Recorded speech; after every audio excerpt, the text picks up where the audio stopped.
ढकल पास बंद। पास होण्यासाठी 5वीच्या विद्यार्थ्यांना प्रत्येक विषयात 18 तर 8वीच्या विद्यार्थ्यांना 21 गुणांची अट। 20 वर्ष जतन करून ठेवाव्या लागणार उत्तरपत्रिका।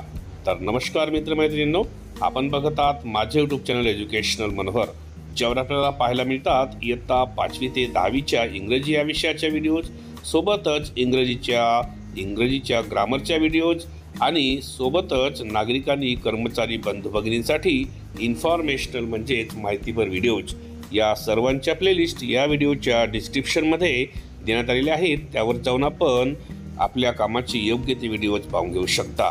तर आता जी ढकल पासची जी सिस्टीम सध्या शाळांमध्ये सुरू आहे ती बंद होणार असून 5वीच्या विद्यार्थ्यांना प्रत्येक विषयामध्ये 18 मार्क्स घ्यावे लागणार आहेत, तर 8वीच्या विद्यार्थ्यांना 21 गुणांची अट असणार आहे।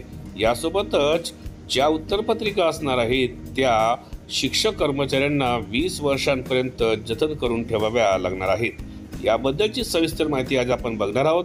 त्यामुळेच हा व्हिडिओ सुरुवात करण्यापूर्वी आपण हे चॅनल एज्युकेशनल मनोहर यावर नवीन असाल तर हे चॅनल आपण सबस्क्राईब करायला विसरू नका आणि हा व्हिडिओ बघितल्यानंतर सर्व विद्यार्थी मित्र आणि पालकांना आपण शेअर करायलाही विसरू नका। चला तर बघूया की ढकल पास कशा पद्धतीने बंद होणार आहे।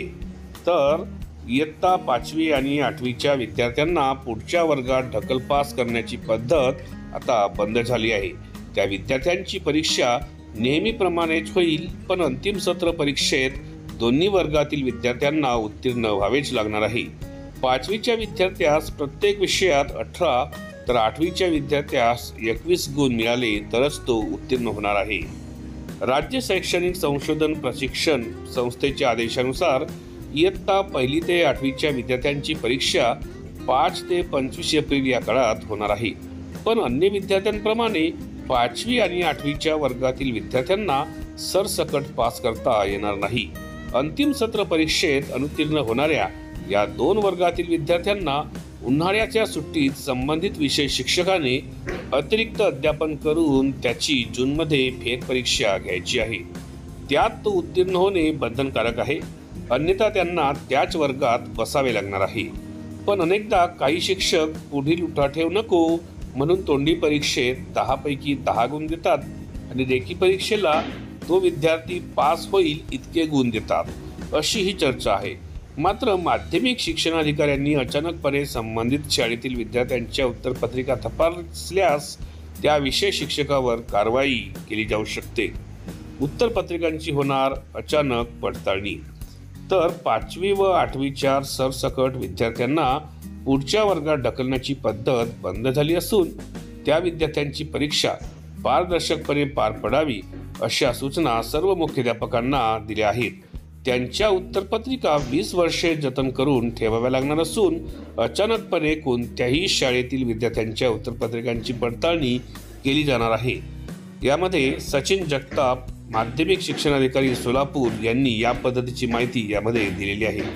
उत्तीर्ण होण्याचे समीकरण असे असणार आहे। इयत्ता 5वी 10 गुणांची तोंडी तर 40 गुणांची लेखी परीक्षा होईल।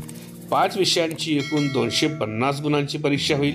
प्रत्येक विषयात किमान 18 गुण पडलेला विद्यार्थी उत्तीर्ण होतो। त्यानंतर इयत्ता 8वीमध्ये 10 गुणांची तोंडी आणि 50 गुणांची लेखी परीक्षा होईल। या विद्यार्थ्यास एकूण 6 विषय असतात। प्रत्येक विषयात उत्तीर्ण होण्यासाठी विद्यार्थ्यास किमान 21 गुण असणे आवश्यक आहेत। तर एकंदरीत इयत्ता 5वी आणि इयत्ता 8वी या 2 वर्गामध्ये असणाऱ्या विद्यार्थ्यांना आता पास होण्यासाठी इयत्ता 5वीच्या विद्यार्थ्यांना 18 गुण तर इयत्ता 8वीच्या विद्यार्थ्यांना 21 गुणांची अट असणार असून या ज्या उत्तरपत्रिका असणार आहेत त्या कधीही शिक्षणाधिकाऱ्यांकडून तपासल्या जाणार असून 20 वर्ष या उत्तरपत्रिका जतन करून ठेवाव्या लागणार आहेत। तर आशा करतो की आजच्या हा व्हिडिओमध्ये मी इयत्ता 5वी आणि 8वीच्या विद्यार्थ्यांसाठी अतिशय महत्त्वाची आणि त्यांच्यासाठी कठोर नियम लागू झालेला आहे त्याबद्दलची माहिती घेऊन आलो। त्यामुळेच असेच व्हिडिओ आपल्याला बघायचे असतील तर यांची प्लेलिस्ट या व्हिडिओच्या डिस्क्रिप्शनमध्ये इन्फॉर्मेशन एज्युकेशनल मनोहर या नावाने देण्यात आलेली आहे, त्यावर जाऊन आपल्या कामाची व्हिडिओज आपण पाहून घेऊ शकता। या व्हिडिओला आपण एक लाईक आणि जास्तीत जास्त शेअर करून यासोबतच हे चॅनल एज्युकेशन मनोहर यावर नवीन असाल तर हे चॅनल आपण सबस्क्राईब करायला विसरू नका. मी आपली आता रजा घेतो. सर्व विद्यार्थी आणि पालक मित्रांना माझा नमस्कार.